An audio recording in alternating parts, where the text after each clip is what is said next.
அனைவருக்கும் வணக்கம். நாம இப்போ பாக்கியலட்சுமி சீரியலில் என்னெல்லாம் சுவாரஸ்யமான விஷயங்கள் நடக்குதுன்னு பார்க்கலாம் வாங்க.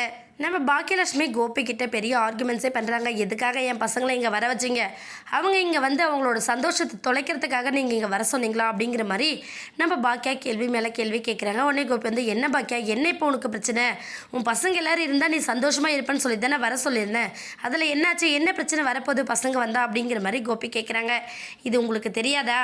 நீங்கள் பாட்டு சொல்லிவிட்டு உங்கள் வேலை உண்டு நீங்கள் ஒன்றுன்னு கிளம்பி போயிட்டு உங்கள் வீட்டை விட்டு இன்னும் கொஞ்ச நாளில் அதுக்கப்புறம் இங்கே நடக்கிற பிரச்சனையெல்லாம் யார் ஃபேஸ் பண்ணுறது அப்படிங்கிற மாதிரி நம்ம பாக்கியா கேட்குறாங்க. உடனே கோபி வந்து, இங்கே என்ன பிரச்சனை வரப்போகுது, நீ என்ன ப்ராப்ளத்தை ஃபேஸ் பண்ண போகிற அப்படின்னு சொல்லிட்டு நம்ம கோபியை கேட்குறாங்க. இல்லை, உடனே நம்ம பாக்கியா என்ன பண்ணாங்கன்னா, பிரச்சனை என்ன தானே வந்து பாருங்கள், உங்கள் அம்மா என்னெல்லாம் பேச்சு பேச போகிறாங்கன்னு உட்காந்து பாருங்கள் அப்படின்னு சொல்லிட்டு நம்ம பாக்கியா சொல்கிறாங்க. பாக்கியா சொல்கிறதுக்கு தகுந்த மாதிரி நம்ம ஈஸ்வரி என்ன பண்ணுறாங்கன்னா, நம்ம செலியன் ஜெனி அவங்க ஃபேமிலியை பற்றி அவங்கள டீட்டெயில்ஸ் எல்லாம் எப்படி இருக்கீங்க என்ன பண்ணுறீங்க அப்படிங்கிற மாதிரி விசாரித்து முடிச்சுட்டு அடுத்து எழில் கிட்டே வராங்க.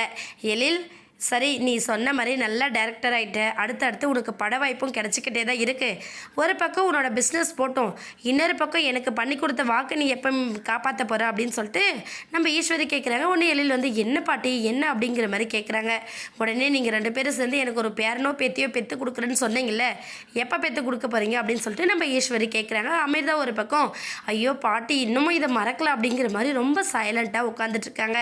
உடனே பாக்கியா என்ன பண்ணாங்கன்னா, பார்த்தீங்களா உங்கள் அம்மா என்ன வேலை பண்ணிக்கிட்டு இருக்காங்கன்னு, உங்கள் அம்மா இருந்தாலே என் பசங்களோட நிம்மதியே போயிடுது, அதனால தான் அவங்கள நான் இங்கே இருக்கக்கூடாதுன்னு சொன்னேன் அப்படின்னு சொல்லிட்டு நம்ம பாக்கியா பார்க்குறாங்க. உடனே கோபி வந்து திருன்னு முழிக்க ஆரம்பிக்கிறாங்க. ஏன்னா அம்மாவும் சந்தோஷமாக இருப்பாங்க, பாக்கியாவும் சந்தோஷமாக இருப்பான்னு சொல்லி தான் நம்ம இவங்களை வர சொன்னோம்.